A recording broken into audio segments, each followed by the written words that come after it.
ਹਾਜ਼ਰ ਹਾਂ ਦੋਸਤੋ।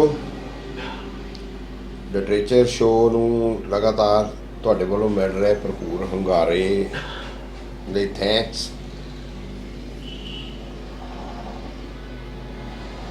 ਔਰ ਮੇਰੇ ਕੁਝ ਦੋਸਤ ਜਿਹੜੇ ਮੈਨੂੰ ਬਹੁਤ ਪਿਆਰ ਕਰਦੇ ਆ, ਅਜੇ ਤਨਵੀਰ ਹੋਰੀ, ਸਤਿਕਾਰਤ ਨਾਮ, ਪ੍ਰੇਮ ਮਾਨ ਹੋਰੀ, ਸਰਗੀ ਸਾਡੀ ਦੋਸਤ ਆ, ਤ੍ਰਿਪਤਾ ਕੇ ਸਿੰਘ। ਮੈਂ ਨਾਂ ਗਿਣਾ ਹੀ ਨਹੀਂ ਸਕਦਾ, ਮੇਰੇ ਦੋਸਤਾਂ ਦੀ ਲਿਸਟ ਬਹੁਤ ਲੰਬੀ ਹੈ। ਇਹ ਮਲੰਗ ਜਿਹੇ ਦੋਸਤ ਜਿਨ੍ਹਾਂ ਦੇ ਮੈਂ ਨਾਂ ਲਏ ਨੇ, ਇਹ ਮੈਨੂੰ ਹੱਲਾਸ਼ੇਰੀ ਦਿੰਦੇ ਰਹਿੰਦੇ ਨੇ। ਮੈਂ ਜੇ ਇਹ ਸ਼ੋਅ ਕਰ ਰਿਹਾ ਤਾਂ ਇਹਨਾਂ ਦੋਸਤਾਂ ਦੇ ਬਦੌਲਤ ਇਸ ਸ਼ੋਅ ਨੇ ਬੜਾ ਕੁਝ ਸਿੱਖਣ ਲਈ ਵੀ ਦਿੱਤਾ, ਬੜਾ ਕੁਝ ਕੱਲ੍ਹ ਸਤੀਸ਼ ਗੁਲਾਟੀ ਹੋਰੀ ਆਏ ਹੋਏ ਸੀ, ਚੇਤਨਾ ਪ੍ਰਕਾਸ਼ਨ ਵਾਲੇ। ਸਰਗੀ ਹੋਰਾਂ ਦੀ ਕਿਤਾਬ 'ਤੇ ਪਿਛਲਾ ਅਸੀਂ ਸ਼ੋਅ ਕੀਤਾ ਸੀ ਆਪਣੇ ਆਪਣੇ ਮਰਸੀਏ ਕਹਾਣੀ ਸੰਗ੍ਰਹਿ ਦੇ ਉੱਤੇ, ਅਤੇ ਉਹ ਕਹਿੰਦੇ ਸੀ ਨਹੀਂ ਯਾਰ, ਉਹ ਹੋਲੀਡੇ ਵਾਈਫ ਦੇ ਉੱਤੇ ਤੈਨੂੰ ਜ਼ਿਆਦਾ ਸਟਰੈਸ ਦੇਣਾ ਚਾਹੀਦਾ ਸੀ, ਤੂੰ ਰੌਡ 'ਤੇ ਸਟਰੈਸ ਦਿੱਤਾ। ਅਤੇ ਉਹ ਜੋ ਵੀ ਅਸੀਂ ਗੱਲਾਂ ਕਰਦੇ ਰਹੇ, ਉਹਨਾਂ ਦੇ ਮੁਤਾਬਕ ਉਹਨਾਂ ਦੀ ਆਪਣੀ ਸਮਝ ਹੈ, ਉਹ ਇਕੱਲੇ ਪ੍ਰਕਾਸ਼ਕ ਨਹੀਂ ਹੈ, ਰਾਈਟਰ ਵੀ ਨੇ, ਪੋਏਟ ਨੇ। ਅਸੀਂ ਕਮਲ ਦੀ ਕਿਤਾਬ 'ਤੇ ਗੱਲ ਕਰਦੇ ਹਾਂ, ਉਹਨਾਂ ਦੀ ਇੱਕ ਸ਼ੇਅਰ 'ਤੇ ਗੱਲ ਵੀ ਕੀਤੀ ਸੀ। ਖੈਰ ਉਹ ਦੋਸਤ ਆਉਂਦੇ ਨੇ ਅਤੇ ਮੇਰੇ ਇਸ ਸ਼ੋਅ ਦੀ ਐਪਰੀਸ਼ੀਏਟ ਵੀ ਕਰਦੇ ਨੇ, ਕੁਝ ਅਸੀਂ ਡਿਸਕਸ਼ਨਸ ਵੀ ਕਰਦੇ ਹਾਂ, ਕੁਝ ਮੇਰੀ ਆਪਣੀ ਸਮਝ ਹੈ, ਮੈਂ ਜਿੰਨਾ ਕੁ ਲਿਟਰੇਚਰ ਨੂੰ ਸਮਝਦਾ ਉਹ ਗੱਲਾਂ ਕਰਦੇ ਹਾਂ, ਅਤੇ ਕੁਝ ਫਿਰ ਸਿੱਖਣ ਨੂੰ। ਇਸ ਕਰਕੇ ਮੈਂ ਕਹਿ ਰਿਹਾ, ਮੈਂ ਉੱਧਰ ਜੇ ਕੱਲ੍ਹ ਸਤੀਸ਼ ਗੁਲਾਟੀ ਹੋਰੀ ਸਿਖਾ ਰਹੇ ਸੀ ਅਤੇ ਕਮਲ ਹੋਰਾਂ ਦੀ ਕਿਤਾਬ ਦੇ ਉੱਤੇ ਨਾਲ ਹੀ ਹਰਵਿੰਦਰ ਭੰਡਾਲ ਹੋਰੀ ਆ ਰਹੇ ਸੀ, ਉਹਨਾਂ ਨੇ ਆਪਣਾ ਤਬਸਰਾ ਆਪਣੇ ਵਿਊ ਪੁਆਇੰਟ ਤੋਂ ਗੱਲ ਕੀਤੀ, ਅਤੇ ਮੇਰਾ ਆਪਣਾ ਸਿਰ ਥੋੜ੍ਹਾ ਜਿਹਾ ਝਗਲਿਆ, ਸਾਫ਼ ਹੁੰਦਾ ਆ। ਇਹੀ ਲਿਟਰੇਚਰ, ਇਹ ਬਹਾਨਾ ਬਣਾਇਆ ਹੋਇਆ ਆ ਪੰਜਾਬੀ ਬੁਲੇਟਿਨ ਵਾਲਿਆਂ ਨੇ ਲਿਟਰੇਚਰ ਸ਼ੋਅ ਦਾ, ਤਾਂ ਕਿ ਮੈਂ ਲਿਟਰੇਚਰ ਨਾਲ ਮੈਂ ਜੁੜਿਆ ਹੀ ਹੋਇਆ, ਪਰ ਮੈਂ ਜੁੜਿਆ ਰਵਾਂ। ਇਹ ਨੌਜਵਾਨ ਜਦੋਂ ਜਗਦੀਸ਼ ਹੋ ਰਹੀਆਂ, ਡੈਨੀ ਹੋ ਰਹੀਆਂ, ਜਦੋਂ ਆ ਕੇ ਬਹਿ ਜਾਂਦੇ ਨੇ, ਫਿਰ ਮੈਨੂੰ ਲੱਗਦਾ ਨਹੀਂ ਯਾਰ, ਇਹ ਏਡੀ ਦੂਰੋਂ ਆਏ ਆ। ਹੁਣ ਅੱਜ ਅਸੀਂ ਛੋਟੀ ਜਿਹੀ ਮਹਿਫਲ ਲਾਈ ਹੋਈ ਸੀਗੀ, ਮੇਰਾ ਖਿੜਿਆ ਤਾਂ ਮੈਂ ਹੋਇਆ ਹੀ ਸੀ। ਮੈਂ ਕਿਹਾ ਯਾਰ, ਪਰ ਨਹੀਂ, ਹੁਣ ਤੁਸੀਂ ਆਏ ਆ ਅਤੇ ਆਪਾਂ ਗੱਲਾਂ ਤਾਂ ਜ਼ਰੂਰ ਕਰਨੀਆਂ ਹੀ ਕਰਨੀਆਂ। ਉਹ ਕਈ ਵਾਰੀ ਅਸੀਂ ਹੈਗੇ ਹਾਂ ਮਲੰਗ ਲੋਕ, ਹੈ ਨਾ। ਲਾਲ ਸਿੰਘ ਦਿਲ ਕਹਿੰਦਾ ਹੁੰਦਾ ਸੀਗਾ, ਕਹਿੰਦਾ ਸੰਤ ਰਾਮਦਾਸੀ ਹੋਰੀ ਹੈਗੇ ਬਾਬੇ ਲੋਕ, ਅਤੇ ਅਸੀਂ ਹੈਗੇ ਮਲੰਗ ਲੋਕ। ਅਤੇ ਠੀਕ ਹੈ, ਮਲੰਗਾਂ ਦੇ ਭਾਂਗੀ ਚੜ੍ਹਦੀ ਹੈ, ਹੋਰ ਉਹਨਾਂ ਦੇ ਕੀ ਚੜ੍ਹਨਾ ਹੁੰਦਾ ਹੈ। ਘੋਟਣਾ ਕੁੰਡੀ ਮਲੰਗਾਂ ਦੇ, ਕਾਕੀ ਸ਼ਾਹ ਮਲੰਗ ਜਿਹੜਾ ਹੈ। ਅਤੇ ਇਹ ਮਲੰਗ ਵਰਗੇ ਹੀ ਸ਼ਾਇਰ ਨੇ ਸਾਡੇ, ਬੜੇ ਸਤਿਕਾਰਤ ਨਾਮ ਹੈ ਅਮਨਸੀਤ ਸਿੰਘ ਹੋਰੀ। ਮੈਂ ਕਈ ਵਾਰੀ ਰਾਈਟਰਾਂ ਨੂੰ ਸਮਝਦਾ ਹੀ ਨਹੀਂ ਹੁੰਦਾ, ਉਹ ਕਿੱਥੇ ਰਹਿੰਦੇ ਨੇ, ਕਿੱਥੋਂ ਆਉਂਦੇ ਨੇ, ਕਿੱਥੇ ਜਾਂਦੇ ਨੇ, ਕੀ ਉਮਰ ਆ, ਕੀ ਤਕਾਜ਼ਾ, ਕੀ ਨੌਕਰੀ, ਗਰੀਬ ਅਮੀਰ, ਜੇ ਉਹ। ਮੈਂ ਦੇਖਦਾ ਕਿ ਆਹ ਨਜ਼ਮ ਹੈ ਯਾਰ, ਸਵਾਦ ਆ ਗਿਆ। ਫੇਸਬੁੱਕ ਦੇ ਉੱਤੇ ਦੋਸਤ ਆ ਅਸੀਂ, ਉਹਨਾਂ ਦੀਆਂ ਮੈਂ ਕਵਿਤਾਵਾਂ ਪੜ੍ਹਦਾ ਸੀ, ਅਤੇ ਉਹ ਜਿਸ ਸ਼ਿੱਦਤ ਦੇ ਨਾਲ, ਜਿਸ ਅਹਿਸਾਸ ਦੇ ਨਾਲ ਉਹ ਲਿਖਦੇ ਸੀਗੇ, ਮੈਨੂੰ ਨਹੀਂ ਕੋਈ ਸੰਬੰਧ ਕਿ ਅਮਨਸੀਤ ਸਿੰਘ ਹੋਰੀ ਮੇਲ ਨੇ, ਫੀਮੇਲ ਨੇ, ਜਾਂ ਕੀ ਨੇ, ਇਹਨਾਂ ਦੀ ਫੋਟੋ ਚੰਗੀ ਹੈ ਜਾਂ ਨਹੀਂ ਚੰਗੀ। ਕਿਉਂਕਿ ਆ ਮੈਂ ਟਾਈਟਲ ਦੇਖ ਰਿਹਾ ਅਤੇ ਫੋਟੋ ਚੰਗੀ ਨਹੀਂ ਆਈ ਹੋਈ, ਸਭੀ ਹੋਰਾਂ ਕੋਲੋਂ ਠੀਕ ਨਹੀਂ ਛਪਿਆ, ਟਾਈਟਲ ਹਿੱਲ ਗਿਆ। ਪਰ ਨਜ਼ਮ ਜਿਹੜੀ ਹੈ ਇਹਨਾਂ ਦੀ, ਇਹ ਜੋ ਨਦੀਆਂ, ਯਾਰ ਮੈਂ ਨਾਮ ਸੋਚ ਰਿਹਾ, ਸਾਡੇ ਪੰਜਾਬੀ 'ਚ ਟਰੈਂਡ ਹੈ ਕਿ ਤੁਸੀਂ ਨਾਂ ਰਾਹੀਂ ਪਤਾ ਨਹੀਂ ਕੀ ਕੀ ਕਹਿਣਾ। ਯਾਰ ਮੈਂ ਇਹਨਾਂ ਕੋਲੋਂ ਸਿੱਖਿਆ ਵੀ ਤੁਸੀਂ ਕਹਿਣਾ ਕਾਹਨੂੰ ਹੈ। ਇਹ ਜੋ ਨਦੀਆਂ, ਕੀ ਕਿਹਾ? ਕੁਛ ਨਹੀਂ ਕਿਹਾ ਉਹਨਾਂ ਨੇ, ਖਾਲੀ ਥਾਂ ਵੀ ਨਹੀਂ ਛੱਡੀ, ਡਾਟ ਵੀ ਨਹੀਂ ਛੱਡੀ। ਇਹ ਜੋ ਨਦੀਆਂ, ਮੇਰੇ ਕੋਲ ਬੀਇੰਗ ਏ ਪਾਠਕ ਕਿੰਨੀ ਸਪੇਸ ਦੇਤੀ ਯਾਰ। ਇਹ ਜੋ ਨਦੀਆਂ, ਮੈਂ ਉਹਨਾਂ ਕੁੜੀਆਂ ਦੀ ਗੱਲ ਕਰ ਸਕਦਾ ਆ ਜਿਨ੍ਹਾਂ ਨੇ ਪੰਜਾਬੀ ਯੂਨੀਵਰਸਿਟੀ ਪਟਿਆਲਾ ਦੇ ਵਿੱਚ ਲੜ ਕੇ ਹੱਕ ਲੈ ਲਿਆ, ਅਸੀਂ ਰਾਤ ਨੂੰ ਯੂਨੀਵਰਸਿਟੀ ਦੀ ਲਾਇਬ੍ਰੇਰੀ 'ਚ ਰਹਿ ਸਕਦੇ ਹਾਂ। ਇਹ ਜੋ ਨਦੀਆਂ ਜਿਹੜੀਆਂ ਔਰਤਾਂ ਦੇ ਹਕੂਕ ਲਈ ਲੜ ਰਹੀਆਂ ਨੇ, ਇਹ ਜੋ ਨਦੀਆਂ ਜਿਹੜੀਆਂ ਕਿਸਾਨ ਦੇ ਮੋਢੇ ਨਾਲ ਮੋਢਾ ਲਾ ਕੇ ਆਈਆਂ ਹੋਈਆਂ ਨੇ ਅੱਜ ਜਿਸ ਮਰਹਲੇ 'ਚੋਂ ਅਸੀਂ ਗੁਜ਼ਰ ਰਹੇ ਹਾਂ, ਇਹ ਜੋ ਮੇਰੇ ਪਾ ਇੰਨੀਆਂ ਆਪਸ਼ਨਸ ਨੇ, ਇਹ ਜੋ ਨਦੀਆਂ ਜਿਹੜੀਆਂ ਮਲਾਲਾ ਨੇ, ਇਹ ਜੋ ਨਦੀਆਂ ਜਿਹੜੀਆਂ ਗੁਜਰਾਤ ਫਾਈਲਾਂ ਲਿਖ ਰਹੀਆਂ ਨੇ, ਇਹ ਜੋ ਨਦੀਆਂ ਜਿਹੜੀ ਅਰੁੰਧਤੀ ਰਾਏ ਵਾਂਗ ਵਿਚਰਦੀਆਂ ਨੇ, ਉਹ ਟਰਾਈਬਲ ਕੁੜੀਆਂ ਜਿਹੜੀਆਂ ਬੰਦੂਕਾਂ ਪਾਈ ਬੈਠੀਆਂ ਨੇ, ਇਹ ਜੋ ਨਦੀਆਂ, ਮੇਰੇ ਪਾ ਕਿੰਨੀ ਆਪਸ਼ਨਸ, ਕਿੰਨੀ ਫਰੀडम, ਕਿੰਨੀ ਸਪੇਸ।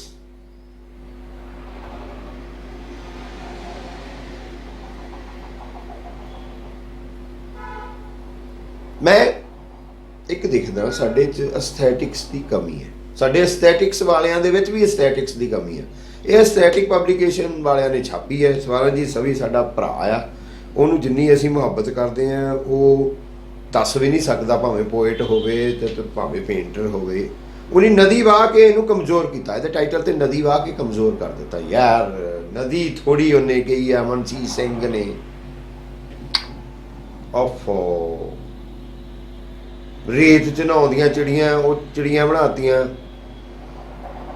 ਪਤਾ ਨਹੀਂ ਕਿਸ ਪ੍ਰਕਾਸ਼ਕ ਦੀਆਂ ਸੀ, ਨਛੱਤਰ ਹੋਰਾਂ ਦਾ ਕਹਾਣੀ ਸੰਗ੍ਰਹਿ ਸੀ, ਰੇਤ 'ਚ ਨਹਾਉਂਦੀਆਂ ਚਿੜੀਆਂ ਬਣਾਤੀਆਂ ਉਹਨੇ। ਉਹ ਯਾਰ ਉਹ ਚਿੜੀਆਂ ਥੋੜੋ ਨੇ, ਉਹ ਚਿੜੇ ਸੀ ਵੈਸੇ ਉਹਨੇ ਜਿਹੜੇ ਬਣਾਏ ਉੱਥੇ, ਉਹਨੂੰ ਇਹ ਵੀ ਨਹੀਂ ਪਤਾ ਚਿੜੀਆਂ ਕਿ ਚਿੜੇ। ਅਸੀਂ ਪੰਜਾਬੀ ਦੇ ਪ੍ਰਕਾਸ਼ਨਾਂ ਦੀ ਇਹ ਬਹੁਤ ਨਲਾਇਕੀ ਹੈ, ਮੈਂ ਸ਼ਬਦ ਕਹਿਣਾ ਚਾਹੁੰਦਾ ਯਾਰ। ਅਸੀਂ ਸਿੰਸੀਅਰ ਨਹੀਂ ਹੈ, ਅਸੀਂ ਆਪਣੀ ਪਬਲੀਕੇਸ਼ਨ ਦੀ ਉਹਨੂੰ ਐਡਵਰਟਾਈਜ਼ ਕਰਨ 'ਚ ਸਿੰਸੀਅਰ, ਅਸੀਂ ਦੱਸ ਹੀ ਨਹੀਂ ਸਕਦੇ ਅਸੀਂ ਕੀ ਛਾਪਿਆ। ਇਹ ਬੜੀ ਵੱਡੀ ਐਡੀਟਰ ਤਾਂ ਹੈ ਹੀ ਨਹੀਂ ਸਾਡੇ ਕੋਲ। ਨਦੀ ਬਣਾਤੀ, ਉਹ ਯਾਰ ਮੈਨੂੰ ਅਮਨ ਦਾ ਲੱਭਾ ਹੀ ਨਹੀਂ, ਉਹਨੇ ਨਦੀਆਂ ਕਿਹਾ। ਯਾਰ ਨਦੀ, ਆਹ ਨਦੀ ਥੋੜੀ ਜਿਹੜੀ ਤੁਸੀਂ ਬਣਾਤੀ, ਆਹ ਜਿਹੜੀ ਨਦੀ ਬਣਾਤੀ ਹੈ ਯਾਰ, ਨਹੀਂ ਤੈਨੂੰ ਪਤਾ ਹੀ ਨਹੀਂ ਪੋਇਟਰੀ ਦਾ ਕੀ ਹੁੰਦਾ। ਵਟ ਡਜ਼ ਇਟ ਮੀਨ? ਨਹੀਂ ਯਾਰ, ਉਹਨੇ ਨਦੀਆਂ ਦੀ ਤਾਂ ਗੱਲ ਹੀ ਨਹੀਂ ਕੀਤੀ। ਮੈਂ ਨਦੀ ਤਾਂ ਮੈਨੂੰ ਦਿਖੀ ਨਹੀਂ ਕੋਈ ਇਹਦੇ ਵਿੱਚ। ਮੈਂ ਜਿਹੜੀ ਤੁਹਾਨੂੰ ਦੱਸਿਆ ਕਿ ਮੇਰੇ ਪਾ, ਮੈਂ ਬੀਂਗੇ ਪਾਠਕ, ਮੇਰੇ ਪਾ ਨਦੀਆਂ ਜਿਹੜੀਆਂ ਨੇ, ਮਾਈ ਗੋਡ, ਹੋਰਿਆ ਕੀ ਖੁੱਲ ਗਈਆਂ। ਮੇਰੇ ਪਾ ਕਿਸਾਨੀ ਸੰਘਰਸ਼ ਸਾਰਾ ਨਦੀਆਂ ਹੀ ਹੈ। ਇਹ ਲਿੰਗ ਪਲਿੰਗਾਂ ਦੇ ਮਾਮਲੇ ਥੋੜਾ ਹੁੰਦੇ ਆ, ਕਵਿਤਾ ਦੇ ਲਿੰਗ ਪਲਿੰਗ ਥੋੜੀ ਦੱਸਣੇ ਹੁੰਦੇ ਆ। ਅਸੀਂ ਲੋਕਾਂ ਵਾਂਗ ਥੋੜੀ ਨਹੀਂ ਸੋਚਣਾ ਹੁੰਦਾ, ਆਮ ਲੋਕਾਂ ਵਾਂਗ ਜਦੋਂ ਰਾਈਟਰ ਨੇ ਸੋਚਣਾ ਹੈ। ਅਮਨਜੀਤ ਸਿੰਘ ਕੋਲ ਖੂਬਸੂਰਤੀ ਇਹ ਆ ਵੀ ਉਹ ਕਵਿਤਾ ਨੂੰ ਛੇੜਦੀ। ਐਤਕੀ ਦੇਸ਼ ਭਗਤ ਯਾਦਗਾਰ ਹਾਲ ਦੇ ਵਿੱਚ ਨਾ ਗਦਰੀ ਬਾਬਿਆਂ ਦਾ ਮੇਲਾ ਲੱਗਾ, 1 ਨਵੰਬਰ ਨੂੰ ਲੱਗਦਾ। ਹਰ ਸਾਲ ਪੋਇਟਰੀ ਦਾ ਉੱਥੇ ਫੰਕਸ਼ਨ ਹੁੰਦਾ ਹੈ। ਅੱਛੇ ਸਾਡੇ ਪੋਇਟ, ਨਾਮਵਰ ਪੋਇਟ ਆਏ ਹੋਏ ਸੀ। ਇੱਕ ਵੀ ਕਵਿਤਾ ਨਹੀਂ ਪੜ੍ਹੀ। ਪਾਲ ਕੌਰ ਵਾਸਦੀ ਹੈ, ਸੁਰਜੀਤ ਜੱਜ ਵਾਸਦੀ ਹੈ, ਸਾਡੀ ਉਹ ਕੁੜੀ ਝੰਡਾ ਬਰਦਾਰ ਨੀਤੂ ਅਰੋੜਾ ਵਾਸਦੀ ਹੈ, ਜਗਵਿੰਦਰ ਜੋਧਾ, ਦਰਸ਼ਨ ਖਟਕੜ ਹੋਰੀ, ਮਨਜਿੰਦਰ ਕਮਲ। ਇੰਨੀ ਲਾਊਡ यार साहित्य और शब्द घड़िए शब्द सच्ची टकसाल साढ़े सतगुर लोग असी जिन्हां दी विरासत हाँ असी जिन्हां दे जेड़े साढ़े पूर्वज ने शब्द का मतलब जो ब्रह्मांड च घटित हो रहा छोटे अर्थ कदे नहीं ले मैं गल करांगा अमन होरां दी कविता की गल करदे आ मैं गल करांगा कि भाई असी कित्थे आ खड़े साढ़े पूर्वज की ने असी किहड़े शब्द की संतान आ असी घड़िए शब्द सच्ची टकसाल की संतान आ who's मोदी who's गोदी who's Amit Shah who's BJP oh yeah is this our subject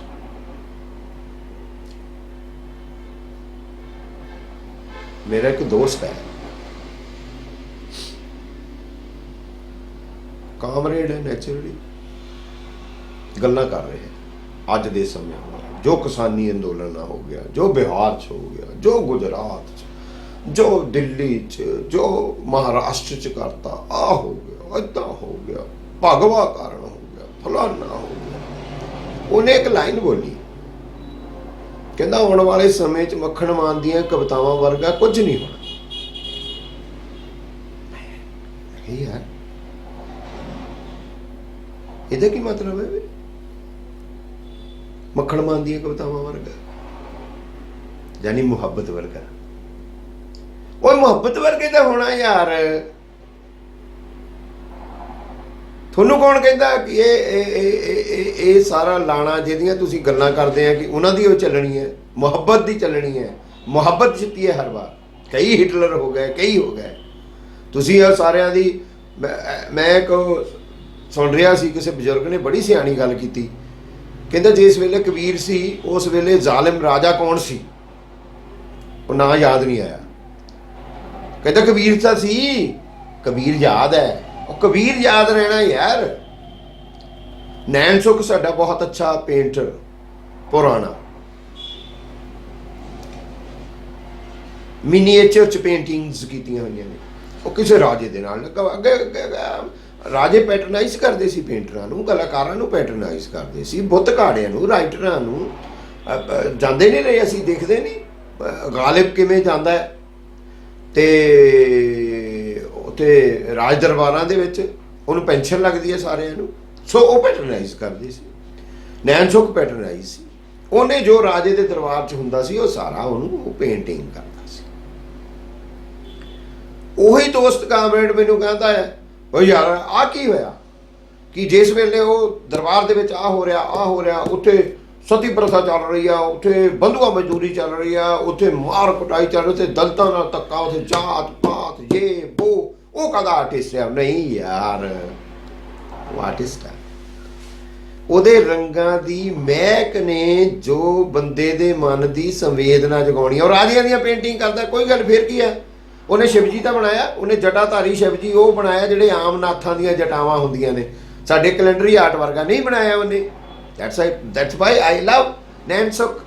I love ਨੈਣ ਸੁਖ ਕਿ ਉਹਨੇ ਮਨੀਏਚਰ ਦੇ ਵਿੱਚ, ਨੈਚੁਰਲ ਕਲਰਸ ਦੇ ਵਿੱਚ ਐਸੀਆਂ ਪੇਂਟਿੰਗ। ਮੈਨੂੰ ਉਹਦੇ ਪੇਂਟਿੰਗ ਦੇ ਰਾਜਾ ਮੈਨੂੰ ਦੀਦਾ ਹੀ ਕੋਈ ਨਹੀਂ, ਰਾਜੇ ਦਾ ਦਰਬਾਰ ਦੀਦਾ ਹੀ ਕੋਈ ਨਹੀਂ, ਉਹਦੇ ਘੋੜਿਆਂ ਦੀ ਟਾਪ ਦੀਦੀ ਕੋਈ ਨਹੀਂ।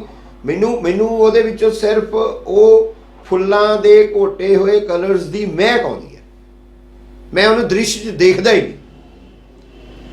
ਮੈਂ ਜੇ ਇਹ ਕਹਿੰਦਾ ਕਿ ਨਦੀਆਂ, ਇਹ ਨਦੀਆਂ ਨਹੀਂ ਆ ਯਾਰ। ਅਮਨਸੀਰ ਸਿੰਘ ਹੋਰੀ ਜਿਹੜੀਆਂ ਗੱਲਾਂ ਕੀਤੀਆਂ ਨੇ ਉਹ ਨਦੀਆਂ ਨਹੀਂ ਚਾਚਾ। ਇਹ ਨਦੀ ਕਾਹਤੇ ਬਣਾਤੀ? ਤਾਂ ਨਦੀ ਲੱਭੀ ਨਹੀਂ ਹੈ। ਨਦੀ ਤਾਂ ਕ੍ਰਾਂਤੀ ਹੈ, ਨਦੀ ਤਾਂ ਸਹਿੜਾ, ਨਦੀ ਤਾਂ ਬੱਜਰ ਹੋ ਗਈਆਂ ਭਾਵਨਾਵਾਂ ਨੇ ਜਿਨ੍ਹਾਂ ਨੂੰ ਅਮਨ ਜਗਾਉਣਾ ਚਾਹੁੰਦੇ ਨੇ। ਬੱਜਰ ਮਹਾਭਾਰਤ ਦੇ ਵਿੱਚ ਅੱਖਾਂ ਤੇ ਪੱਟੀ ਬੰਨੀ ਹੋਈ ਹੈ, ਖੋਲ ਦਿਓ, ਮੇਰੀ ਨਿਗਾਹ ਥਾਣੀ ਲਗਾ ਦਿਓ। ਜਿੱਥੋਂ ਜਿੱਥੋਂ ਦੀ ਨਿਗਾਹ ਜਾਏਗੀ ਉਹ ਥਾਂ ਕੋਮਲ ਹੋਏਗੀ। ਜਿੱਥੇ ਨਿਗਾਹ ਕੱਜ ਲਈ ਉਹ ਪਹਿਲੀ ਬੱਜਰ ਹੋਏਗੀ, ਜਿੱਥੇ ਕੱਜ ਲਈ ਉਹ ਕੋਮਲ। ਉਹਦੇ ਮੀਨਿੰਗ ਬਹੁਤ ਡੂੰਘੇ ਨੇ, ਪਰ ਮੈਂ ਨਿਗਾਹ ਦੇ ਅਸਰ ਦੀ ਗੱਲ ਕਰਦਾ ਆ। ਉੱਥੇ ਪੱਟੀ ਬੰਨਣੀ, ਗੰਦਾਰੀ, ਇਹ ਗੱਲਾਂ ਜਿਹੜੀਆਂ ਨੇ ਯਾਰ, ਸਾਹਿਤ ਇੰਨਾ ਸੌਖਾ ਨਹੀਂ ਆ, ਇੰਨਾ ਸਸਤਾ ਨਹੀਂ ਆ। ਮਾਫ ਕਰਨਾ, ਮੇਰੇ ਕਈ ਦੋਸਤ ਗੁਰਮੀਤ ਕੜਿਆਲਵੀ ਹੋਣੀ ਲਿਖਿਆ ਮੇਰਾ ਨਾਵਲ ਆਇਆ, ਉਹ ਆਂਦੇ ਕਾਲੀ ਨੂੰ ਪੜ੍ਹਨਾ ਬਹੁਤ ਔਖਾ, ਸਮਝਣਾ ਬਹੁਤ ਔਖਾ, ਸਹਿਣਾ ਤਾਂ ਉਦੋਂ ਜ਼ਿਆਦਾ ਔਖਾ। ਇਹ ਸੱਚੀ ਗੱਲ ਲਿਖੀ ਉਹਨੇ, ਸੱਚੀ ਗੱਲ ਕੀਤੀ ਉਹਨੇ। ਸਾਹਿਤ ਯਾਰ, ਮੇਰਾ ਕੋਈ ਦੋਸਤ ਮੈਨੂੰ ਕਰਦਾ ਕਿ ਤੂੰ ਪਾਠਕ। ਮੈਂ ਕਿਹਾ ਯਾਰ ਪਾਠਕਾਂ ਨੂੰ ਕੀ ਪਤਾ, ਮੈਂ 1000 ਕਿਤਾਬ ਪੜ੍ਹ ਕੇ 2 ਲਾਈਨਾਂ ਲਿਖਦਾ। ਪਾਠਕ 2 ਲਾਈਨਾਂ ਪੜ੍ਹ ਕੇ 1000 ਕਿਤਾਬ ਜਿੰਨੀ ਗੱਲ ਕਿੱਦਾਂ ਕਰ ਲਊਗਾ? ਅਮਨਸੀਰ ਸਿੰਘ ਹੋਰਾਂ ਦੀ ਇਹ ਜੋ ਨਦੀਆਂ ਕਿਤਾਬ ਦੀ ਖੂਬਸੂਰਤੀ ਇਹ ਆ ਕਿ ਭਾਈ ਇਹ ਕਵਿਤਾ ਨੂੰ ਛੇੜਦੇ ਨਹੀਂ। ਕਵਿਤਾ ਆਲਰੇਡੀ ਪਈ ਹੈ ਵਾਈਟ ਪੇਪਰ ਦੇ ਉੱਤੇ, ਆਲਰੇਡੀ ਲਿਖੀ ਪਈ ਹੈ। ਇਹ ਉਹਨੂੰ ਐ ਕਰਕੇ ਥੋੜਾ ਜਿਹਾ ਸ਼ਬਦਾਂ 'ਚ ਇਸ ਤਰੀਕੇ ਸਾਡੇ ਸਾਹਮਣੇ ਜਾਗਰਿਤ ਕਰਦੇ ਨੇ ਉਹਨੂੰ।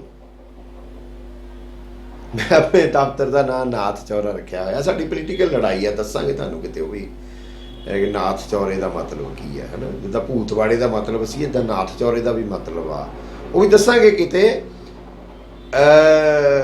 ਤਾਂ ਇਹ ਨਾਥ ਚੌਰੇ ਦੇ ਵਿੱਚ ਨਾਥ ਜਦੋਂ ਧੂਣਾ ਲਾਉਂਦੇ ਸੀ ਤੇ ਉਹ ਕਹਿੰਦੇ ਸੀ ਕਿ ਧੂਣਾ ਜਾਗਰਿਤ ਕਰਨਾ। ਬੜਾ ਅਹਿਮ ਸ਼ਬਦ ਹੈ। ਉਹ ਇਕੱਲਾ ਧੂਣਾ ਨਹੀਂ ਲਾਉਂਦੇ ਸੀ, ਧੂਣੇ ਦਾ ਮਤਲਬ ਗੋਸ਼ਟ ਸੀ, ਵਿਚਾਰ ਚਰਚਾ ਸੀ।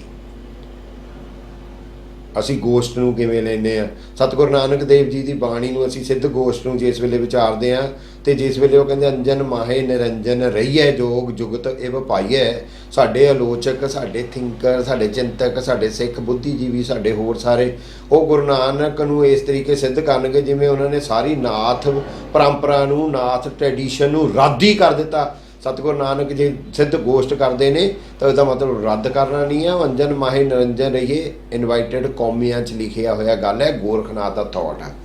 ਇਹ ਗੱਲਾਂ ਬਹੁਤ ਡੂੰਘੀਆਂ ਹੋ ਜਾਂਦੀਆਂ ਨੇ। ਅਸੀਂ ਜਿੱਥੇ ਜਾਂਦੇ ਹਾਂ, ਆਪਾਂ ਅਮਨਜੀਤ ਸਿੰਘ ਹੋਰਾਂ ਨੇ ਬਹਾਨਾ ਬਣਾ ਦਿੱਤਾ ਮੈਨੂੰ ਇਹੋ ਜਿਹੀਆਂ ਗੱਲਾਂ, ਇਹ ਜੋ ਨਦੀਆਂ ਜਿਹੜੀਆਂ ਪਾਠਕ ਨੂੰ ਸਪੇਸ ਦਿੰਦੀਆਂ ਕਵਿਤਾਵਾਂ ਨੇ। ਮੈਂ ਪਹਿਲਾ ਨੁਕਤਾ ਇਹ ਕਹਿਣਾ ਚਾਹੁੰਦਾ ਸੀਗਾ ਕਿ ਇਹ ਸਾਰੀਆਂ ਹੀ ਕਵਿਤਾਵਾਂ ਪਾਠਕ ਨੂੰ ਉਹ ਮੁਹੱਬਤ ਬਾਰੇ ਨੇ, ਉਹ ਰਿਸ਼ਤਿਆਂ ਬਾਰੇ ਨੇ, ਉਹ ਖਲਜਗਣਾ ਬਾਰੇ ਨੇ। ਉਹ ਇੰਨੀਆਂ ਤਰਲ, ਇੰਨੀਆਂ ਦ੍ਰਵਿਤ, ਇੰਨੀਆਂ ਮੋਹਵੰਤੀਆਂ, ਇੰਨੀਆਂ ਸਹਿਜ, ਇੰਨੀਆਂ ਕਲ ਕਲ ਦੀ ਆਵਾਜ਼ ਵਾਲੀਆਂ, ਇੰਨੀਆਂ ਨਿੱਘੀਆਂ ਔਰ ਇੰਨੀਆਂ ਜਿਹੜੀਆਂ ਹੈ ਰਿਦਮਿਕ, ਇੰਨੀਆਂ ਪੋਇਟਿਸਿਟੀ, ਇੰਨੀ ਅਸਥੈਟਿਕਸ, ਸ਼ਬਦਾਂ ਦੀ ਸਾਂਭ ਸੰਭਾਲ, ਇੰਨੇ ਸ਼ਬਦਾਂ ਦਾ ਰੱਖ ਰਖਾਓ,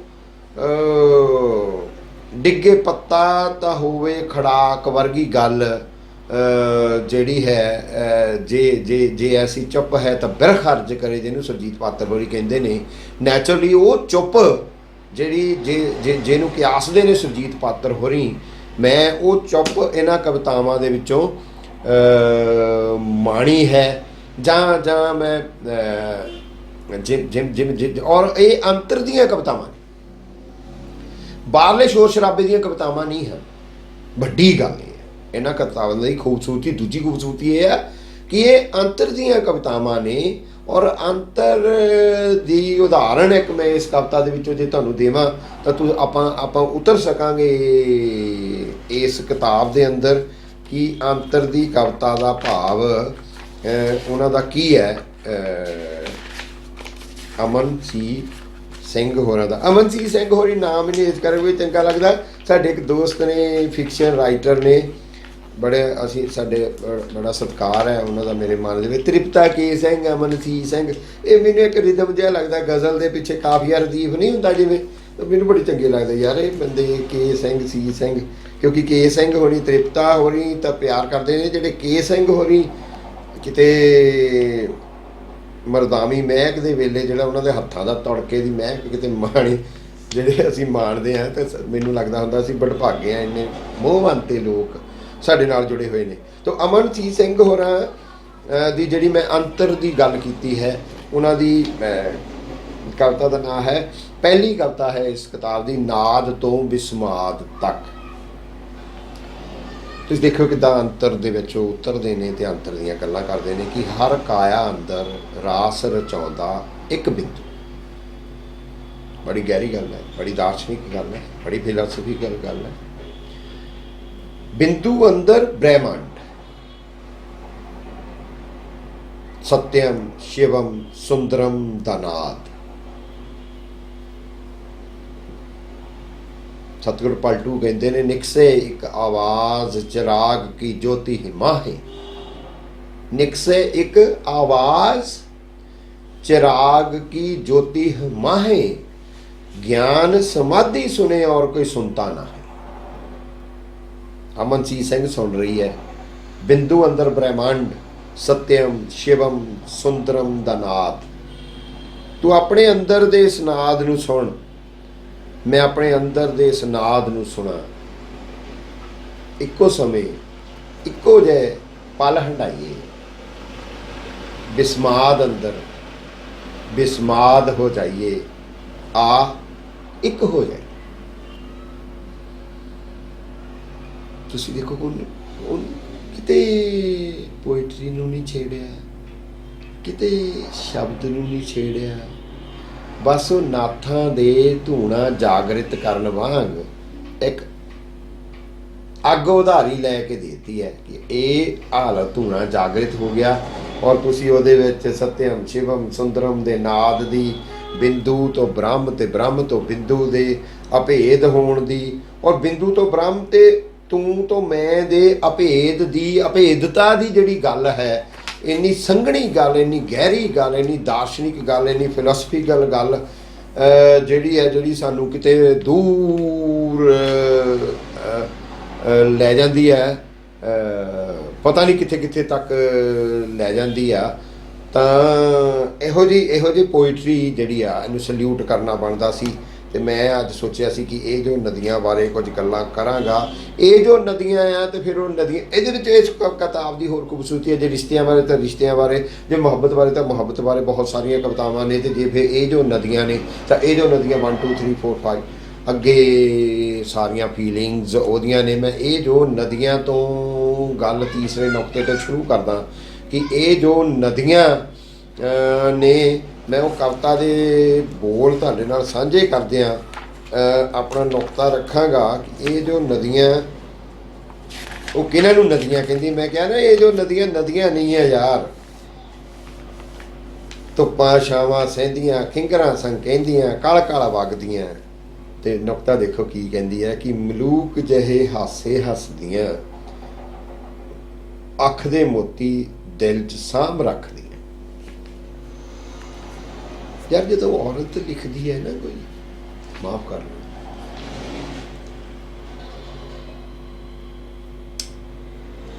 ਸਰਬਜੀਤ ਕੌਰ ਸੋਹਲ ਹੋਰਾਂ ਦੀ ਨਜ਼ਮ ਦੀ ਇੱਕ ਲਾਈਨ ਹੈ ਕਿ ਜ਼ਿੰਦਗੀ ਵਿੱਚੋਂ ਢੋਰਾ ਚੁਗਦੀਆਂ,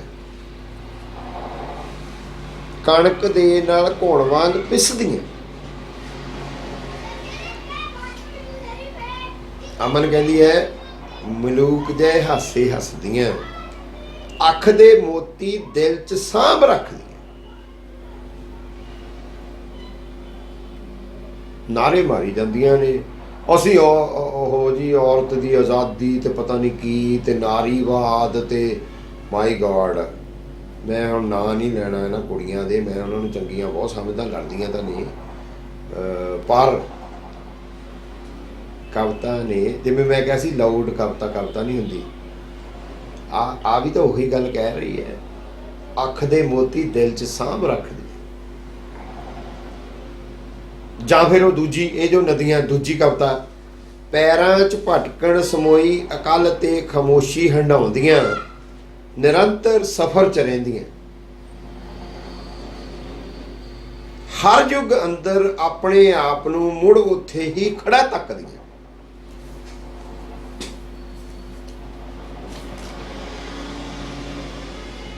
ਲਾਇਲਪੁਰ ਜੰਗ ਹਿਸਟੋਰੀਅਨ ਕਲੱਬ ਵਾਲਿਆਂ ਨੇ ਜਲੰਧਰ ਬਾਰੇ ਮੈਨੂੰ ਬੋਲਣ ਨੂੰ ਕਿਹਾ, ਤੇ ਜਲੰਧਰ ਦੇ ਹਵਾਲੇ ਦੇ ਨਾਲ ਮੈਂ ਰਾਮਲੀਲਾ ਦੀ ਗੱਲ ਕਰਦਿਆਂ ਗੱਲ ਕੀਤੀ ਸੀ ਕਿ ਜਿਹੜੇ ਰਾਮ ਮੰਦਰ ਬ੍ਰਾਹਮਣਕ ਕਹਿ ਲਓ, ਉਹਨਾਂ ਨੂੰ ਸਿੱਧੀ ਗੱਲ ਹੀ ਆ, ਹਿੰਦੂ ਧਰਮ ਨਾਲ ਜੁੜੇ ਹੋਏ ਮੰਦਰ ਨੇ। ਉੱਥੇ ਰਾਮਲੀਲਾ ਜਿਹੜੀ ਹੁੰਦੀ ਆ, ਉਹ ਰਾਮ ਦੇ ਬਨਵਾਸ ਤੋਂ ਸ਼ੁਰੂ ਹੁੰਦੀ ਹੈ ਤੇ ਰਾਮ ਦੀ ਅਯੁੱਧਿਆ ਵਾਪਸੀ ਤੇ ਖਤਮ ਹੁੰਦੀ ਹੈ।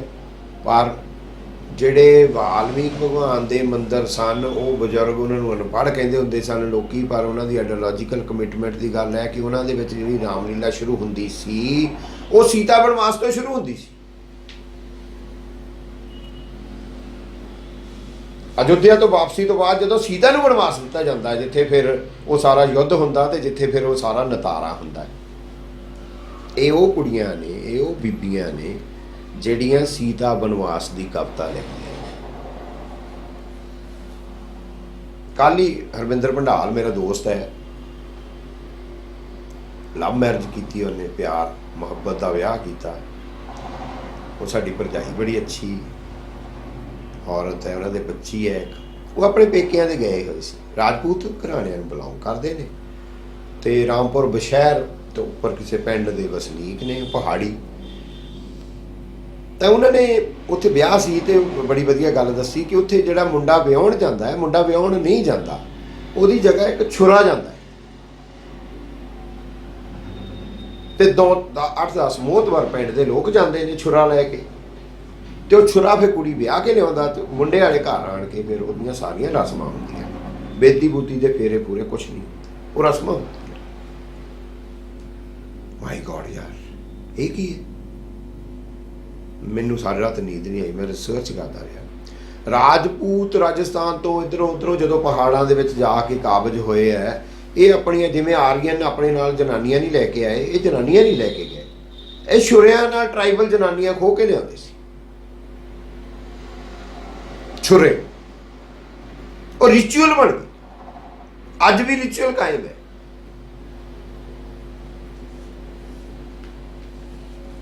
ਔਰ ਰਿਚੁਅਲ ਦੇ ਵਿੱਚ ਧੜਕਦੀ ਦਿਖੀ ਮੈਨੂੰ ਅਮਨ ਸੀ ਦੀਆਂ ਕਵਿਤਾਵਾਂ 'ਚ। ਹਰ ਯੁੱਗ ਅੰਦਰ ਆਪਣੇ ਆਪ ਨੂੰ ਮੁੜ ਉੱਥੇ ਹੀ ਖੜਾ ਤੱਕਦੀ, ਕਿਹੜੇ ਵੇਲੇ ਰਾਜਪੂਤ ਗਏ ਹੋਣਗੇ ਤੇ ਅੱਜ ਅਸੀਂ 21ਵੀਂ ਸਦੀ ਦੇ ਵਿੱਚ ਖੜੇ ਹੋਏ ਅੱਜ ਵੀ ਛੁਰਾ ਭੇਜਦੇ ਆ, ਉਹ ਕੁੜੀ ਲੈ ਆਓ ਕੱਢ ਕੇ ਉਹਨਾਂ ਦੀ ਛੁਰੇ ਦੇ ਜ਼ੋਰ ਨਾਲ, ਤੇ ਉਹ ਮੋਹਤਬਰ ਜਾਂਦੇ ਨੇ ਰਾਜਪੂਤਾਂ ਦੇ, ਤੇ ਉਹ ਕੁੜੀ ਭਾਵੇਂ ਇਟਸ ਆਲਸੋ ਵੈਰੀ ਇੰਟਰਸਟਿੰਗ, ਮੈਨੂੰ ਭੰਡਾਲ ਹੋਰੀ ਦੱਸ ਰਹੇ ਸੀਗੇ ਕਿ ਉਹ ਲਵ ਮੈਰਿਜ ਸੀ, ਇਹਦੇ ਬਾਵਜੂਦ ਵੀ ਉੱਥੇ ਛੁਰਾ ਗਿਆ ਕੁੜੀ ਨੂੰ ਵਿਆਹੁਣ ਵਾਸਤੇ। ਅਸੀਂ ਉਸ ਰਹਿਤਲ 'ਚ ਰਹਿਣ ਵਾਲੇ ਲੋਕ ਹਾਂ, ਤੇ ਉਸ ਰਹਿਤਲ 'ਚ ਜੇ ਇੰਨੀ ਸਹਿਜਤਾ ਵਾਲੀ ਕਵਿਤਾ ਜਿਸ ਵੇਲੇ ਅਮਨਸੀਤ ਸਿੰਘ ਹੋਰੀ ਲਿਖ ਰਹੇ ਨੇ ਕਿ ਇਹ ਜੋ ਨਦੀਆਂ ਕਦੇ ਕਦਾਈ ਗੂੜੀ ਨੀਂਦਰ ਸੌਂਦੀਆਂ ਤੇ ਸੁਪਨੇ ਵੇਖਦੀਆਂ ਮਨਪਸੰਦ ਆਪਣੇ ਦਰਿਆ ਦੇ। लड़ाई है यार, अभी तो नारीवाद है, नारा नहीं है, पोइट्री है, पोएटिक्स है, सत्यम शिवम सुंदरम। इतों वड्डी क्रांति नहीं हो सकती जिहड़ी ये क्रांति हो रही है। कदे कदाई गूढ़ी नींदर सौंदियां ते सुपने वेखदियां मनपसंद अपने दरिया दे। एक क्रांति है, एक क्रांतिकारी कविता है, ਅਮਨਸੀਤ ਸਿੰਘ ਦੀ ਕ੍ਰਾਂਤੀਕਾਰੀ ਕਵਿਤਾ ਹੈ। ਇਹ ਨਾਰੀਵਾਦੀ ਕਵਿਤਾ ਹੈ, ਨਾਰੀ ਗੋਦੀਵਾਦ ਕਹਿੰਦਾ ਹੁੰਦਾ ਸਾਡਾ ਤਸਕੀਨ। ਮੈਂ ਉਹਨਾਂ ਸਹਿਮਤ ਨਹੀਂ ਹਾਂ ਉਸ ਗੱਲ ਦੇ ਉੱਤੇ, ਗੱਲਾਂ ਕਈ ਵਾਰੀ ਗੰਭੀਰਤਾ ਨਾਲ ਹੀ ਕਰਨੀਆਂ ਚਾਹੀਦੀਆਂ। ਮੈਂ ਨੁਕਤੇ ਨੋਟ ਕੀਤੇ ਸੀਗੇ ਨਦੀ, ਕਿਉਂਕਿ ਨਦੀ ਦੀ ਗੱਲ ਹੈ, ਤੇ ਫਿਰ ਉਹ ਨਦੀ ਤੇ ਸਮੁੰਦਰ ਨੂੰ ਜਿਸ ਵੇਲੇ ਰਿੜਕਦੀ ਹੈ ਅਮਨਸੀਤ ਸਿੰਘ, ਤੇ ਉਹ ਵੀ ਮੈਂ ਨੋਟ ਕੀਤਾ ਸੀਗਾ कि यार कैसे कैसियां थॉट ने ख्याल ने इन्हां लोकां दे। मैं तो हैरान रह जा, मैं इन्हां लोकां तो बहुत सिखदा। मैं सच्ची नदी ते समुंदर 1 2 3 कवितावां ने ਉਹਦੇ ਵਿੱਚ ਸਿਰਫ ਕਿਵੇਂ ਉਹ ਨਦੀ ਨੂੰ ਤੇ ਸਮੁੰਦਰ ਨੂੰ ਆਪਸ ਵਿੱਚ ਹੀ ਉਹਨਾਂ ਦਾ ਮੁਕਾਬਲਾ ਕਰਦੇ ਆ। ਤੁਸੀਂ ਨਦੀ ਤੇ ਸਮੁੰਦਰ ਸੋਚ ਸਕਦੇ ਆ, ਕੋਈ ਏਡੀ ਗੱਲ ਨਹੀਂ। ਅਮਨਸੀਤ ਸਿੰਘ ਦੀ ਕਵਿਤਾਵਾਂ ਜੇ ਨਹੀਂ ਸੋਚ ਸਕਦੇ ਤਾਂ ਭਾਈ ਮੈਂ ਸਿਫਾਰਿਸ਼ ਕਰੂੰਗਾ ਕਿਤਾਬ ਜ਼ਰੂਰ ਪੜ੍ਹਿਓ ਤਾਂ ਤੁਹਾਨੂੰ ਸਮਝ ਲੱਗ ਜਾਏਗੀ ਹੈ ਕੀ। ਪਰ ਉਹਦੇ ਵਿੱਚੋਂ ਇੱਕ ਨੁਕਤਾ ਜਿਹੜਾ ਮੈਂ ਸਾਂਝਾ ਕਰਨਾ ਉਹ ਇਹ ਹੈ ਕਿ ਕੰਬ ਗਿਆ ਸਮੁੰਦਰ ਠਠੰਬਰ ਗਿਆ ਵਜੂਦ, ਕੰਬ ਗਿਆ ਸਮੁੰਦਰ ਠਠੰਬਰ ਗਿਆ ਸਮੁੰਦਰ, ਵੇਖ ਆਪਣਾ ਹੀ ਵਜੂਦ, ਨਦੀ ਦੇ ਨੈਣੀ ਵਹਿੰਦਾ ਹੀ ਰਹਿ ਗਿਆ, ਗੁੰਗਾ ਜਿਹਾ ਹੋ ਗਿਆ, ਬੌਣਾ ਜਿਹਾ ਹੋ ਗਿਆ, ਵਿਸ਼ਾਲ ਹਿਰਦੇ ਵਾਲਾ ਵਿਸ਼ਾਲ ਉਹ ਸਮੁੰਦਰ। ਇਸ ਕਵਿਤਾ ਦੇ ਵਿੱਚ ਅਮਨਸੀਤ ਸਿੰਘ ਸਮੁੰਦਰ ਉਹਨੂੰ ਕਹਿੰਦਾ ਕਿ ਮੈਂ ਬਹੁਤ ਵਿਸ਼ਾਲ ਹਿਰਦੇ ਵਾਲਾ ਤੇ ਵਿਸ਼ਾਲ ਹਾਂ, ਤੂੰ ਨਿੱਕੀ ਜਿਹੀ ਨਦੀ ਆ, ਤੂੰ ਕਿੰਨੀ ਕੁ ਮੁਹੱਬਤ ਕਰ ਸਕਦੀ ਆ।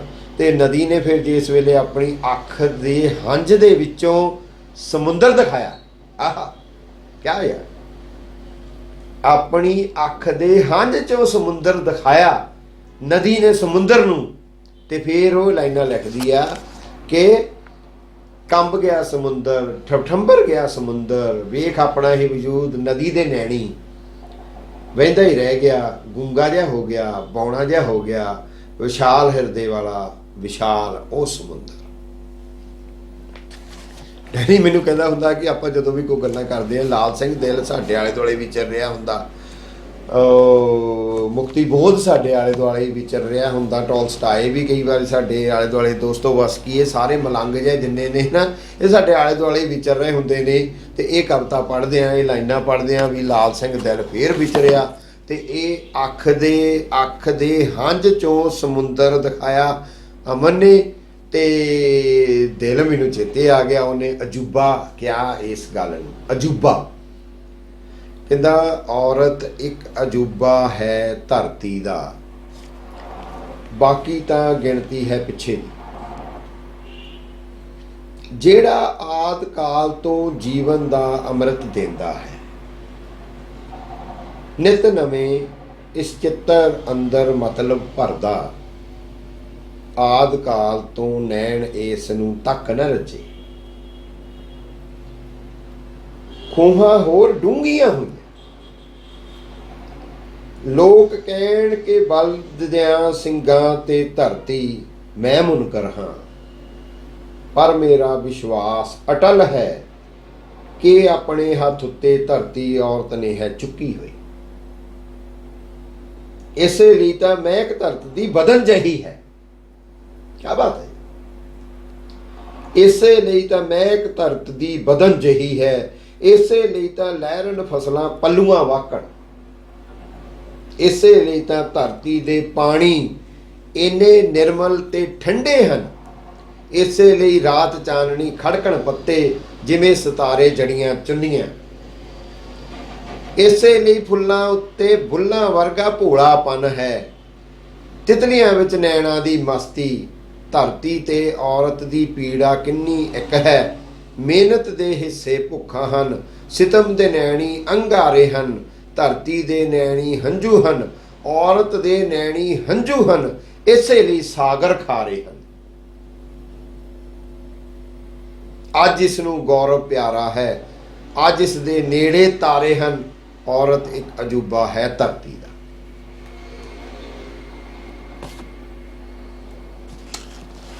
ਯਾਰ ਪੋਇਟਰੀ ਦੀਆਂ ਗੱਲਾਂ ਪਤਾ ਨਹੀਂ ਦੋਸਤਾਂ ਦਾ ਹੁੰਗਾਰਾ ਆ ਜਾਂਦਾ ਹੈ, ਮੈਂ ਕਰਦਾ ਰਹਿਣਾ ਆਪਣੇ ਆਪ ਨਾਲ ਹੀ ਗੱਲਾਂ ਹੁੰਦੀਆਂ ਨੇ। ਮੈਨੂੰ ਲੱਗਦਾ ਹੁੰਦਾ ਯਾਰ ਚਲੋ ਠੀਕ ਆ, ਆਪਣੇ ਆਪ ਨਾਲ ਵੀ ਕਰ ਲਈਏ, ਇਹ ਵੀ ਠੀਕ ਆ। ਉਹਦੇ ਵਿੱਚੋਂ ਕੁਝ ਗੱਲਾਂ ਲੋਕਾਂ ਦੇ ਆ ਜਾਣਗੀਆਂ ਤਾਂ ਵੀ ਠੀਕ ਆ, ਨਹੀਂ ਆ ਜਾਣਗੀਆਂ ਤਾਂ ਵੀ ਕੋਈ ਨਹੀਂ। ਆਲੋਚਨਾ ਮੈਂ ਨਾ ਵੀ ਕਵਾਂ, ਪਰ ਮੈਨੂੰ ਲੇਖਕਾਂ ਦੇ ਉੱਤੇ ਇਤਰਾਜ਼ ਰਹਿੰਦਾ। ਆਪਣੀ ਕਿਤਾਬ ਕੱਢਦੇ ਨੇ, ਮੈਂ ਵੀ ਉਹਦੇ ਵਿੱਚੋਂ ਇੱਕ ਹੀ, ਆਪਣੀ ਬਹੂ ਦੇ ਨਾਂ, ਆਪਣੀ ਬੇਟੇ ਦੇ ਨਾਂ, ਆਪਣੇ ਇਹ ਨਿਕਲਦੇ ਹੀ ਨਹੀਂ। ਸਾਡੇ ਵੱਡੇ ਲੋਕ ਨਿਕਲ ਗਏ ਸੀ ਕਿਤੇ। ਅਮਨ ਵੀ ਫਸੀ ਹੋਈ ਆ ਰਿਸ਼ਤਿਆਂ 'ਚ, ਪਤਾ ਨਹੀਂ ਕਿਉਂ ਫਸੀ ਹੋਈ ਆ ਕਿ ਹੰਝ ਬਣ ਨੈਣਾ 'ਚੋਂ ਛਲਕ ਜਾਂਦੇ ਨੇ, ਯਾਦ ਬਣ ਯਾਦਾਂ 'ਚ ਸਰਕ ਜਾਂਦੇ ਨੇ, ਫੁੱਲ ਤੇ ਮਹਿਕ ਦੀ ਬਾਤ ਪਾਉਂਦੇ, ਨਿਸ਼ਬਦਾ ਸੱਚ ਹੋ ਵਹਿੰਦੇ, ਟੁੱਟ ਕੇ ਵੀ ਕਦੇ ਟੁੱਟਦੇ ਨੇ, ਕਦ ਟੁੱਟਦੇ ਨੇ, ਮੁੱਕ ਕੇ ਵੀ ਕਦ ਮੁੱਕਦੇ ਨੇ, ਗੂੜੇ ਮਜੀਠ ਹੁੰਦੇ ਨੇ ਮੋਹ ਦੇ ਰਿਸ਼ਤਿਆਂ ਦੇ ਰੰਗ। ਪਤਾ ਨਹੀਂ ਕਿਹੜੇ ਮੋਹ 'ਚ ਪੈ ਗਏ ਆ, ਇਹ ਚੱਕਰ ਠੀਕ ਨਹੀਂ ਹੈ ਕਿਸੇ ਵੀ ਕਵੀ ਵਾਸਤੇ। ਮੋਹ ਮੂੰਹ 'ਚ ਫਾਥਾ ਜਿਹੜਾ ਨਾ ਸਾਡੇ, ਕਿਉਂਕਿ ਸਾਡੇ ਵੱਡੇ ਲੋਕ ਜਿਹੜੇ ਨੇ ਨਾ ਉਹ ਵੀ ਭੂਤ ਭੂਤ ਕਰ ਭਾਗੀ, ਉਹ ਰਿਐਲਿਟੀ 'ਚ ਬਹੁਤ ਨੇ ਯਾਰ, ਉਹ ਯਥਾਰਥ 'ਚ ਬਹੁਤ ਨੇ। ਇਹ ਵੀ ਭੂਤ ਭੂਤ ਕਰ ਭਾਗੀ ਸਤਿਗੁਰ ਰਵਿਦਾਸ ਕਹਿ ਦਿੰਦੇ ਨੇ। ਲੋਕ ਕੁਟੰਬ ਸਭੀ ਤੇ ਤੋਰੇ ਤੋਂ ਆਪਨ ਬੇਟੀ ਆਵੇ ਹੋ, ਸਤਿਗੁਰ ਨਾਮਦੇਵ ਕਹਿ ਦਿੰਦੇ ਨੇ। ਸਤਿਗੁਰ ਨਾਨਕ ਕਹਿੰਦੇ ਨੇ ਜੈਸੇ ਜਲ ਮੇ ਕਮਲ ਨਿਰਾਲਮ ਮਿਰਗਾਈ ਨੈ ਸਾਣੇ, ਜੈਸੇ ਜਲ ਮੇ ਕਮਲ ਨਿਰਾਲਮ ਮਿਰਗਾਈ। ਰਿਸ਼ਤਿਆਂ 'ਚ ਪਤਾ ਨਹੀਂ, ਮੈਂ ਇਸ ਗੱਲ ਨਾਲ ਸਹਿਮਤ ਨਹੀਂ ਹੋਇਆ ਮੁਨਸ਼ੀ ਸਿੰਘ ਹੋਣਾ ਦੀ। ਰਿਸ਼ਤੇ ਮਜੀਠ ਦਾ ਰੰਗ ਹੁੰਦੇ ਨੇ ਜਾਂ ਕੀ ਹੁੰਦੇ ਨੇ ਕੀ ਨਹੀਂ, ਕਿਉਂਕਿ ਮੈਂ ਉਹਨਾਂ ਬਜ਼ੁਰਗਾਂ ਨੂੰ ਪੜ੍ਹਿਆ ਹੋਇਆ ਆ ਜਿਨ੍ਹਾਂ ਦੀ ਮੈਂ ਤੁਹਾਡੇ ਨਾਲ ਹਵਾਲੇ ਦਿੱਤੇ ਨੇ। ਜਦੋਂ ਉਹ ਭੂਤ ਭੂਤ ਕਰ ਭਾਗਦੀ ਆ ਤੇ ਫਿਰ ਰਿਸ਼ਤੇ ਪਤਾ ਨਹੀਂ ਕਿਹੜੇ ਹੁੰਦੇ ਨੇ ਗੂੜੇ। ਅਮਨ ਦਾ ਆਪਣਾ ਅਨੁਭਵ ਹੋ ਸਕਦਾ ਆ, ਮੇਰਾ ਆਪਣਾ ਇੱਕ ਅਧਿਐਨ ਹੈ, ਅਨੁਭਵ ਵੀ ਹੈ ਕਿ ਰਿਸ਼ਤੇ। ਮੈਂ ਖਿੱਚ ਜਾਂਦਾ ਹੁੰਦਾ ਸੀਗਾ ਕਿ ਯਾਰ ਇਹ ਨਹੀਂ, ਇਹ ਦੋਸਤ ਨੇ ਮੇਰੇ ਨਾਲ ਇੱਦਾਂ ਕਰਤੀ, ਮੈਂ ਇਹਦੇ ਬਾਰੇ ਬੋਲਿਆ, ਇਹਨੇ ਮੈਨੂੰ ਹੁੰਗਾਰਾ ਵੀ ਨਹੀਂ ਦਿੱਤਾ ਹੈ। ਮੈਂ ਸਰਗੀ ਦੀ ਕਿਤਾਬ 'ਤੇ ਇੰਨੀ ਮਿਹਨਤ ਕਰਕੇ ਬੋਲਿਆ ਅਤੇ ਸਰਗੀ ਨੇ ਥੈਂਕਸ ਵੀ ਨਹੀਂ ਕਿਹਾ, ਮੈਨੂੰ ਫੋਨ ਵੀ ਨਹੀਂ ਕੀਤਾ। ਅਤੇ ਉਹ ਇਹਦਾ ਮਤਲਬ ਅਸੀਂ ਤਵੱਕੋ ਕਰਦੇ ਹਾਂ। ਜਦੋਂ ਤੁਸੀਂ ਤਵੱਕੋ ਕਰਦੇ ਹੋ ਤਾਂ ਤੁਸੀਂ ਦੁਖੀ ਹੁੰਦੇ ਆ। ਅਮਨਜੀਤ ਸਿੰਘ ਤਵੱਕੋ ਕਰਦੀ ਹੈ ਕਿਤੇ ਦੁਖੀ ਨਾ ਹੋਵੇ। ਮੈਂ ਇਸ ਸੈਂਸ ਦੇ ਵਿੱਚ ਉਹਦੇ ਰਿਸ਼ਤੇ ਕਵਿਤਾਵਾਂ ਨੂੰ ਮਹਿਸੂਸ ਕਰ ਰਿਹਾ ਸੀ। ਔਰ ਜਦੋਂ ਦੁਖੀ ਹੁੰਦੇ ਆ ਸਾਡੇ ਦੁੱਖਾਂ ਦਾ ਕਾਰਨ ਬਣਦਾ ਹੈ। ਜਿੰਨੀਆਂ ਉਹ ਸਹਿਜ ਅਤੇ ਆਜ਼ਾਦ ਨਜ਼ਮਾਂ ਅਤੇ ਆਜ਼ਾਦ ਖਿਆਲ ਜਿਹੜੇ ਨਜ਼ਮਾਂ ਨੂੰ ਨਹੀਂ ਛੇੜਦੀ, ਅਮਨਜੀਤ ਸਿੰਘ ਸਾਡੇ, ਮੈਨੂੰ ਲੱਗਦਾ ਮੇਰੇ ਤੋਂ ਉਮਰ 'ਚ ਵੱਡੇ ਹੋਣਗੇ, ਮੇਰੇ ਸਤਿਕਾਰ ਦੇ ਪਾਤਰ ਨੇ ਉਹ। ਪਰ ਇਹ ਜੋ ਨਦੀਆਂ ਕਿਤਾਬ ਪੜ੍ਹਦੇ ਹਾਂ, ਜਿੰਨਾ ਆਨੰਦ, ਅੰਤਰੀਵ ਆਨੰਦ ਮੈਂ ਮਹਿਸੂਸ ਕੀਤਾ, ਮੈਂ ਉਹਨਾਂ ਕਹਿ ਨਹੀਂ ਪਾਇਆ ਤੁਹਾਡੇ ਨਾਲ, ਉਹਨਾਂ ਉਹ ਸਾਂਝਾ ਨਹੀਂ ਕਰ ਪਾਇਆ। ਜੇ ਕਿਤੇ ਬੇਨਤ ਬਣੀ ਤੇ ਲਿਖ ਕੇ ਕਰ ਲਵਾਂਗੇ, ਜੇ ਨਾ ਬਣੀ ਤਾਂ ਫਿਰ ਠੀਕ ਆ। ਮੈਂ ਤਾਂ ਆਨੰਦ ਲੈ ਲਿਆ, ਤੁਸੀਂ ਵੀ ਆਨੰਦ ਲਓ। Thank you very much.